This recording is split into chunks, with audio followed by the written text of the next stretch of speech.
Sean ustedes bienvenidas, bienvenidos a este pequeño recorrido que vamos a compartir sobre un cuestionamiento que hemos venido planteando en diferentes espacios: ¿cómo se forma un sujeto crítico?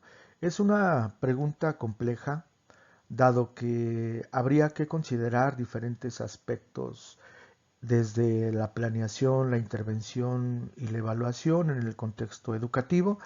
Sin embargo, hay algunos aspectos que tienen que ver también con la organización de las actividades, con la progresión y sobre todo con la profundidad. Bien, comenzamos. ¿Cómo es un sujeto crítico? Es decir, ¿cómo sabemos que el sujeto está alcanzando un nivel de pensamiento crítico? Bueno, voy a compartir algunas expresiones a partir de esta lámina. Decimos que un sujeto es analítico, es capaz de analizar un problema, capaz de encontrar la estructura, relación y elementos que conforman un evento, un problema, una situación, un contenido. Es capaz de resolver problemas, es decir, una de las expresiones de la inteligencia es la capacidad para resolver problemas. Emite una argumentación en sus propuestas, da fundamento, reflexiona y evalúa. Decimos que también sintetiza y toma postura. La síntesis como una capacidad cognitiva, promueve actitudes y valores, lo observamos en la relación con sus iguales. Construye nuevo conocimiento, es decir, está generando expresiones de conocimiento a partir de lo que va aprendiendo y va redescubriendo. Integra y transfiere conocimiento, es capaz de trasladar lo que está aprendiendo en el aula a su vida cotidiana.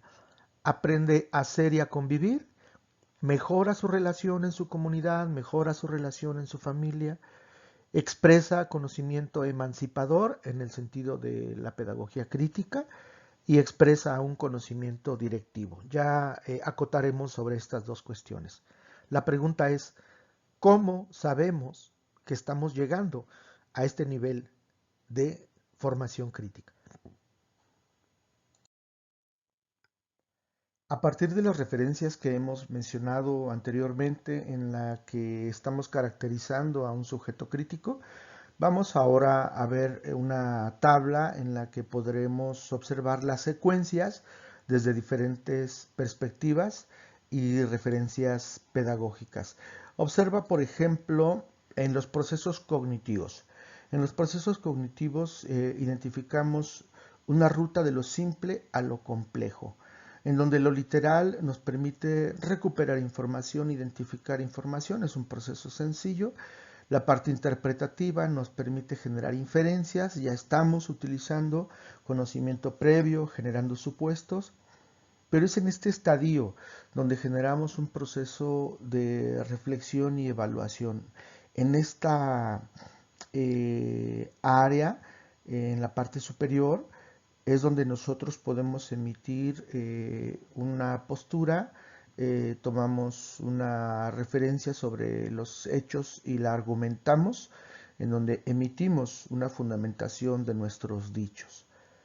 En las habilidades del pensamiento, tomo la referencia de Robert Sternberg con su teoría triárquica. Sternberg habla de un pensamiento práctico, habla de un pensamiento creativo y habla de un pensamiento crítico analítico. Ahora, desde los tipos de conocimiento vamos a referir a César Cole, por ejemplo. Habla de la organización de los tipos de conocimiento para su estudio y análisis, y decimos que los conceptuales, en donde están los declarativos y los fácticos, son conocimientos con un determinado nivel de complejidad. Están los conocimientos procedimentales, que representan las habilidades, y están los contenidos actitudinales y valorales. Es aquí donde, en mi opinión, podemos observar que el sujeto está transformando su propia realidad. Una de las definiciones de aprendizaje se refiere a la modificación gradual de la conducta. No creo que pueda haber un estadio desde esta referencia con mayor alcance que el área de las actitudes y los valores para observar que un sujeto se está transformando en este sentido de la educación. Tomemos, por ejemplo, los niveles taxonómicos en la referencia de taxis, orden. Vamos a citar a Bloom, pero igual podemos hacerlo con cualquiera de las taxonomías que conocemos, Marzano, Kendall, Marshall. La taxonomía nos plantea una ruta o niveles o dominios que van desde los simples hasta los complejos. Encontramos también un estadio de los procesos simples, los procesos prácticos y los procesos superiores o complejos. Por ejemplo, la síntesis es un proceso que se genera a partir de una tesis, una antítesis y se genera una síntesis en la referencia al proceso dialéctico. Y la evaluación es un estadio donde el sujeto toma postura frente a la realidad, emite valoraciones, emite juicios y es capaz de asumir una postura. Las expresiones de Jacques Delors las hemos utilizado todo el tiempo, incluso las hemos convertido en eslogans. Es aprender a aprender, aprender a hacer y convivir. Observa nuevamente cómo en este estadio el sujeto es. El sujeto es y se implica en la realidad en la que coexiste.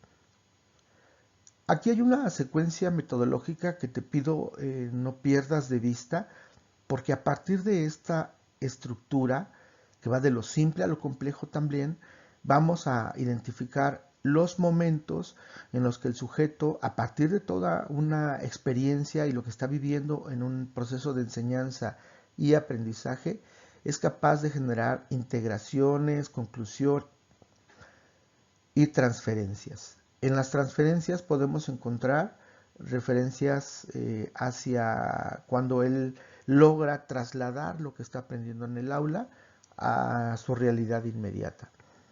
Y hemos agregado aquí, por ejemplo, a Henry Giraud. Él nos habla de un conocimiento técnico como un proceso de conocimiento específico, habla de un conocimiento práctico, pero es en este estadio donde habla de un tipo de conocimiento que distingue al sujeto de los demás. En Habermas, por ejemplo, encontramos un conocimiento emancipador y Giraud lo sitúa como un conocimiento directivo. Entonces decimos que estos estadios que están señalados aquí aluden a procesos cognitivos superiores, desde las diferentes referencias que hemos mencionado. Hay más en educación, sin embargo, en este momento planteamos esta ruta para ilustrar que no son lineales, es decir, no son deterministas, no van uno primero y después el otro, al contrario, son cíclicos, son recursivos. Sin embargo, en este estadio es donde nosotros observamos con mayor precisión cuando el sujeto está alcanzando ese nivel superior. Cuando un sujeto alcanza estos niveles, estos procesos superiores, interactúa con los demás todo el tiempo, sin embargo, su expresión, su conducta, su lenguaje van reflejando que verdaderamente va avanzando en este proceso de pensamiento, de formación. Ahora, observa muy bien, vamos a tomar dos referencias, por ejemplo, la taxonómica y vamos a tomar la referencia metodológica.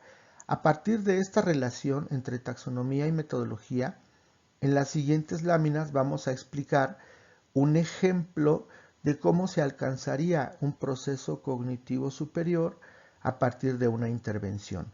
Hemos mencionado que formar a un sujeto crítico es el propósito o la intención de diferentes escenarios o diferentes grupos en educación. Sin embargo, desafortunadamente, como no se llega a la parte prescriptiva, a la parte de los cómo, se queda solamente en el nivel de discurso.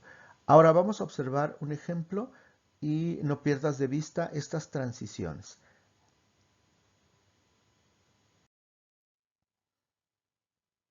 En esta referencia, por ejemplo, vamos a colocar a la taxonomía de este lado y a la metodología de este lado. Agregamos ahora dos elementos que tienen que ver con la progresión, que es el orden en que están planteadas, y la profundidad, el nivel de dominio o el nivel de logro que se está alcanzando sobre un proceso de enseñanza-aprendizaje. Observa, por ejemplo, cómo podemos referir con los niveles taxonómicos y metodológicos esta área que podemos vincular hacia un proceso teórico, hacia un tipo de conocimiento conceptual, en el sentido de conceptos, hechos, datos, axiomas, paradigmas, y cómo estamos ilustrando en estos dos niveles taxonómicos algunas relaciones con la intervención ya práctica.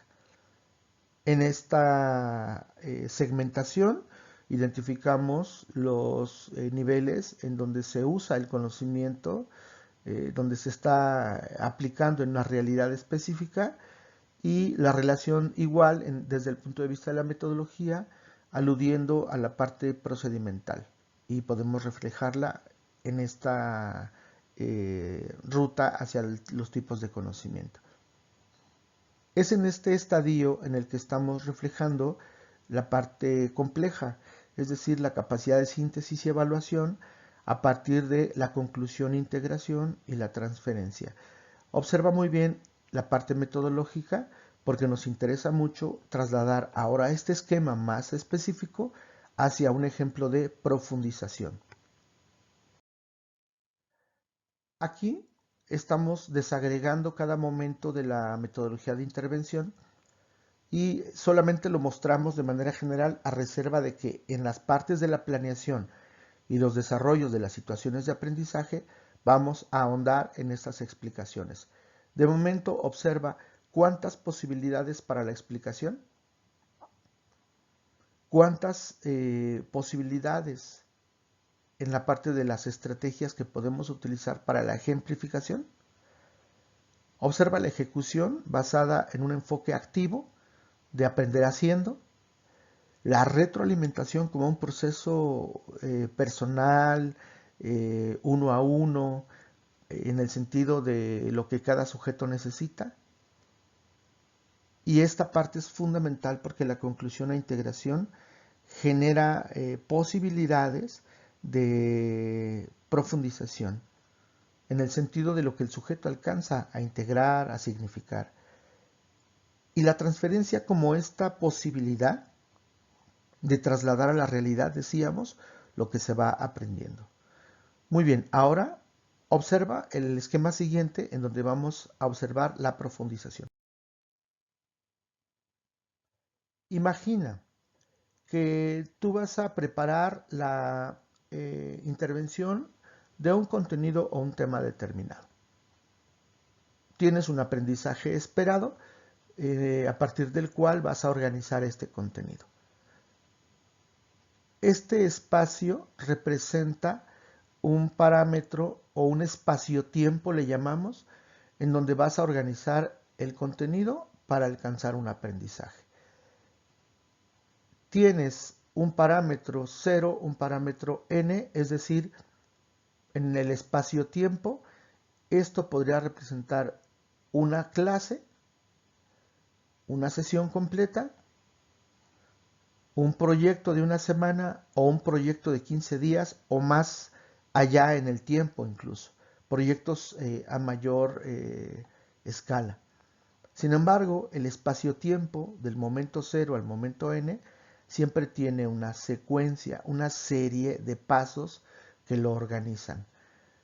Observa muy bien entonces cómo necesitamos a partir de esta realidad en la que nos situamos, en el tiempo y en el espacio, organizar este contenido, dosificarlo y alinearlo para alcanzar este aprendizaje determinado. Esta debería ser una regla o un criterio gráfico para poder nosotros realizar una planeación. Observa ahora cómo vamos a ir situando los niveles taxonómicos en la parte superior Y en la parte inferior vamos a ir representando los momentos de la metodología de intervención. Si tú observas, de este lado del espacio tenemos los momentos o los estadios simples y de este lado tenemos los estadios superiores. Esta línea representa el nivel de profundidad.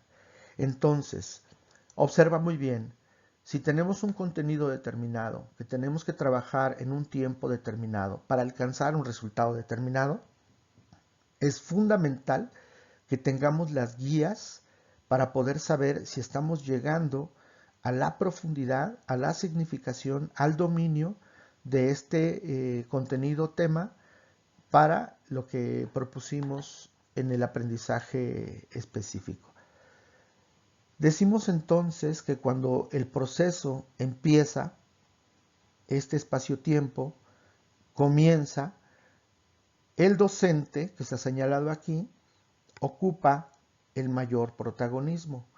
Observa ahora este momento de explicación en donde el docente está guiando en una mayor cantidad de representación o de protagonismo este momento. Él explica y él atiende. Es un proceso simple.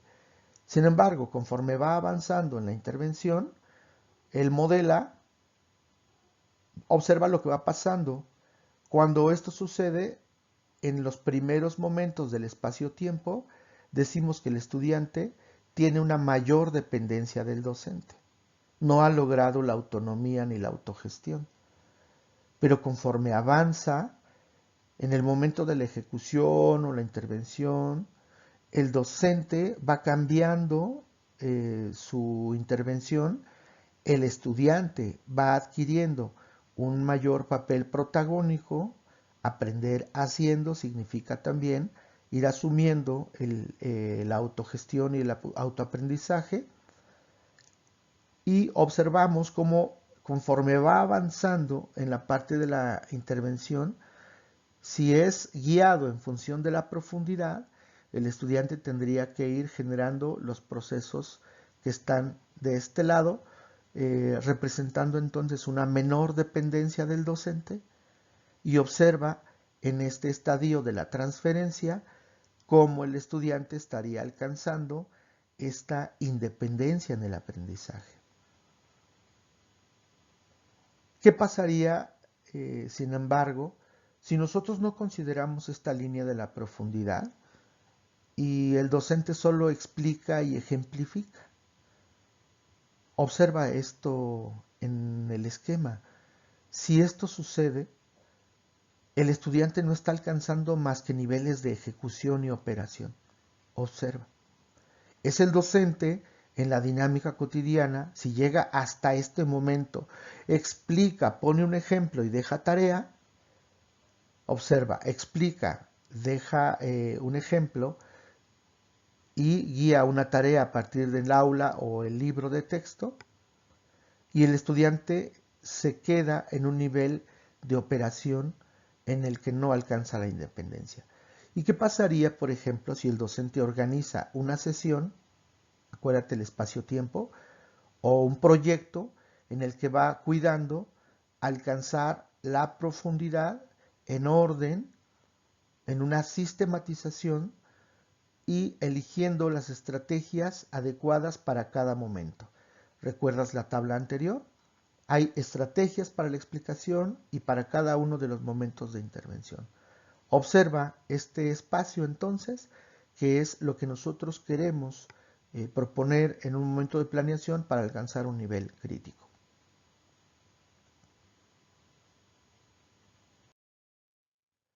Esto no podría suceder si no aseguramos un proceso de orden. Por eso traemos a colación nuestra estructura didáctica que ya hemos trabajado en otros escenarios. Es fundamental que nosotros tengamos estas ayudas, esquemas, rutas, para poder generar procesos de organización. Recuerda que la estructura didáctica tampoco es lineal, es dinámica, es recursiva, y lo interesante es que este contenido planteado en un currículum determinado va a ser confrontado con una realidad en la que el estudiante vive y se sitúa.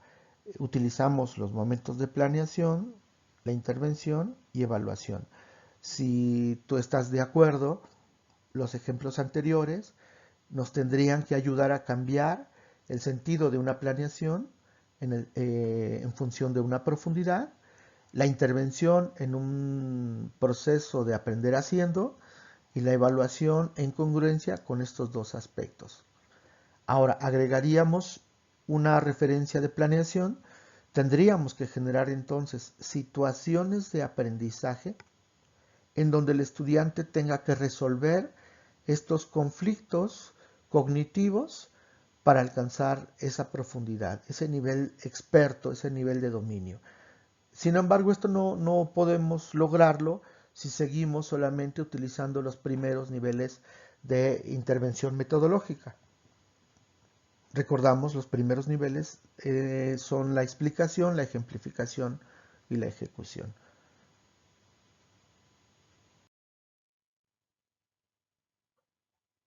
Ahora te voy a llevar por un recorrido en donde vamos a situar el perfil del sujeto crítico a la luz del universo de los modelos educativos.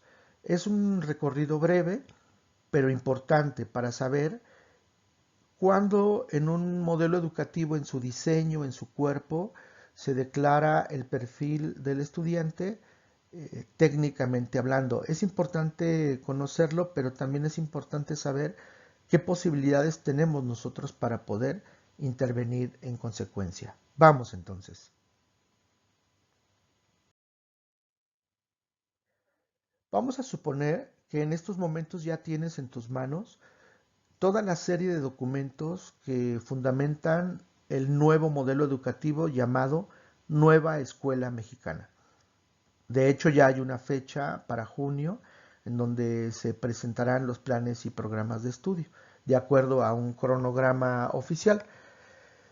Un modelo educativo basado en, y dejamos aquí el espacio para que tú puedas pensar que es posible tener un modelo educativo con diferentes orientaciones o perspectivas pedagógicas, incluso un modelo educativo basado en la pedagogía crítica. Pero ¿qué pasaría si tuviésemos un modelo educativo orientado a la tecnología educativa, tecnócrata, o un modelo educativo humanista como el que declara la nueva escuela mexicana, o un modelo educativo basado en cuestiones específicas de acuerdo a un proyecto educativo? Este modelo educativo necesita una fundamentación. La fundamentación de un modelo educativo requiere que tengamos clara la orientación filosófica, sociológica, pedagógica, epistemológica, psicológica, tecnológica, es decir, aquellos ejes, aquellos filtros que le dan razón y sentido a una propuesta educativa en un tiempo y en un espacio determinado. Requerimos también un corpus, una estructura de este modelo educativo. Este cuerpo, esta estructura, va adquiriendo sentido en función de su estructura documental, pero hay referencias, por ejemplo, el plan de estudios y el mapa curricular, en donde ya se expresan aspectos más detallados, más específicos. En el plan de estudios expresamos los perfiles de ingreso y egreso, así como la carga horaria y la parte crediticia de cada contenido. En el mapa curricular visualizamos la ruta y la integración, el desplegado en la sábana o malla curricular, y vienen los planes y programas de estudio. También necesitamos las orientaciones didácticas, metodológicas y los criterios de evaluación. Entonces, observa esta estructura documental de un modelo educativo y podemos ir refiriendo de manera específica algunas menciones. Por ejemplo, los planes y programas es uno de los documentos de este universo curricular o de modelo que nosotros más consultamos. Bien a bien tenemos oportunidad de tener en las manos los docentes todo el modelo tal vez, pero los que cotidianamente estamos leyendo son los planes y programas. El universo curricular, por ejemplo, en estos momentos estamos en una transición y este es el mapa curricular actual del llamado nuevo modelo educativo y la transición que se está realizando del modelo 2017 a el modelo 2020 en la nueva escuela mexicana. Sin embargo, es importante saber en dónde se expresan los perfiles del sujeto en un modelo educativo. En los planes de estudios podremos nosotros conocer los perfiles de ingreso y egreso, expresados generalmente como los conocimientos, las habilidades y las actitudes que el sujeto debe saber previo a un nivel educativo y demostrar al ingresar a un nivel superior. Observa entonces esta referencia como un parámetro de orden en donde surge un perfil educativo. Sin embargo, vamos a una reflexión más crítica. En los modelos educativos hay que poner mucha atención a la fase descriptiva, que podemos nosotros encontrar con las preguntas generales como ¿qué es y cómo se fundamenta? Todos esos documentos que nos dicen qué es y cómo se fundamenta constituyen la fase descriptiva, entre otras preguntas. La fase prescriptiva nos dice cómo se opera, cómo se utiliza ese modelo. Ahí vienen las orientaciones, las normas, los preceptos, y es importante que nosotros tengamos estos criterios ahora que tengamos en nuestras manos el nuevo modelo educativo con una infinidad de documentos que nos van a proporcionar a través de estas dos guías, qué es y cómo se opera. Observa muy bien, aunque un currículum esté presentado en una forma oficial, formal, a través de un paquete, una estructura documental, decimos entonces que es un currículum escrito. El currículum escrito es el que se declara formalmente. Aquí está declarado en los diferentes documentos que lo conforman. Sin embargo, en la realidad, el currículum vivido es el que se experimenta en lo cotidiano, es el que vivimos, el que respiramos en las aulas. A partir de lo que se escribe, esto es lo que sucede. También tenemos un currículum manifiesto. Hoy por hoy podríamos decir que lo que observamos en los egresos de nuestros estudiantes, en los diferentes conocimientos, habilidades y actitudes, no nos satisface, dadas las condiciones de los diferentes parámetros evaluativos. Es decir, lo que estamos observando, lo manifiesto, no satisface lo escrito. Tenemos una gran deuda, un gran vacío en los niveles de comprensión, de producción textual, de pensamiento lógico, de resolución de problemas, y lo que se manifiesta no es del todo grato para los objetivos educativos. Y tenemos un currículum oculto, el currículum intencionado, decimos. En los años 70, en el surgimiento o en el fortalecimiento de la educación tecnológica, surgen diferentes escenarios educativos intencionados con un propósito tecnocrático específico. Decíamos en un análisis social o un análisis pedagógico que en el currículum oculto de aquellos años había un propósito para generar una mano de obra especializada a partir de las instituciones de educación superior. Sí hay un currículum oculto, sin embargo, para poder identificar estas intenciones políticas, hegemónicas, pues necesitamos un nivel de conciencia distinto para poder analizar esa realidad y determinar las intenciones. Entonces observa el currículum vivido, que es donde nosotros, aunque tengamos un modelo educativo basado en un enfoque, en una perspectiva específica, esta es la parte viva en el aula, es la parte que significa. Una cosa es lo que se dice y otra cosa es lo que se vive. Observa entonces dónde se significa el perfil del estudiante crítico.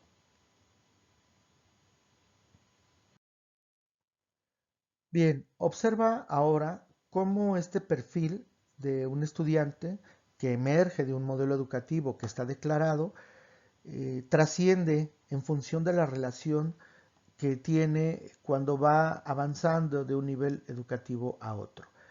En el nivel primaria, por ejemplo, cuando un profesor hace su evaluación diagnóstica, se da cuenta de cómo vienen los niños del nivel educativo de preescolar.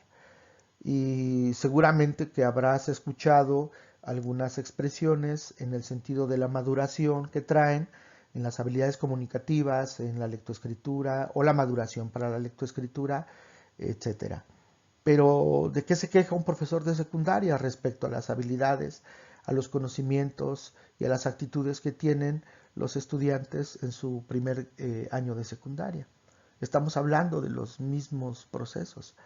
Y en media superior, por ejemplo, nos encontramos estudiantes con graves carencias en la comprensión lectora, en la producción textual, en la redacción, en la ortografía, en la investigación, en la autonomía. Entonces observa hacia atrás esta transición en donde no hemos asegurado en los niveles básicos un proceso de autonomía, autogestión y sobre todo de profundidad, como lo ilustramos en la lámina anterior. Siempre estamos aludiendo a la profundidad cuando estamos hablando de los procesos de enseñanza y aprendizaje. Siempre estamos aludiendo a los niveles superiores en los que el sujeto alcanza esa transformación. Por eso es que el estudiante crítico representa una oportunidad de poder alcanzar dichos niveles superiores. Es grave el escenario en el nivel superior, por ejemplo, también. Cito nada más para referir una estadística que dice el 34% de los estudiantes de nivel superior no comprende lo que lee. Si ese es el escenario en educación superior, ¿qué estamos nosotros pensando o qué inferimos sobre toda la transición en el sistema educativo? Por eso reiteramos la importancia de alcanzar un nivel de pensamiento crítico en la educación.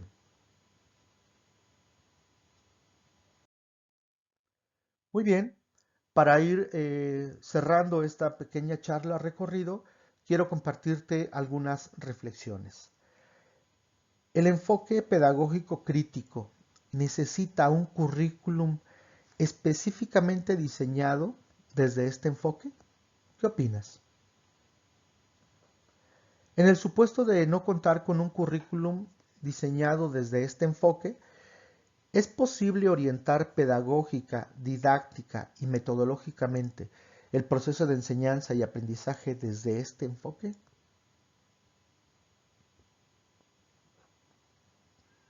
¿Cómo favorecemos la formación de un estudiante crítico desde la planeación, la intervención y la evaluación? ¿Qué tipo de perfil de egreso nos permitirá asegurar que estamos formando sujetos críticos? Y finalmente, ¿qué tipo de expresiones de aprendizaje manifiesta o podemos observar de manera manifiesta en un estudiante formado desde la pedagogía crítica? Ojalá que puedas tomar en cuenta estos cuestionamientos para poder realizar el ejercicio de la actividad siguiente, en donde vas a poder expresar tu opinión respecto a un modelo educativo, a la importancia de la parte de la intervención y sobre todo recuerda el esquema de la profundidad. Es posible que podamos alcanzar la profundidad, pero insisto, no es una cuestión de intención solamente, o de buenas intenciones, o de consignas políticas, ideológicas. Es también una cuestión sistémica, metodológica, ordenada y profunda. Bien, hemos llegado a la parte final de nuestro recorrido. Ojalá que lo compartido anteriormente como ejemplos, como reflexiones, hayan sido de utilidad.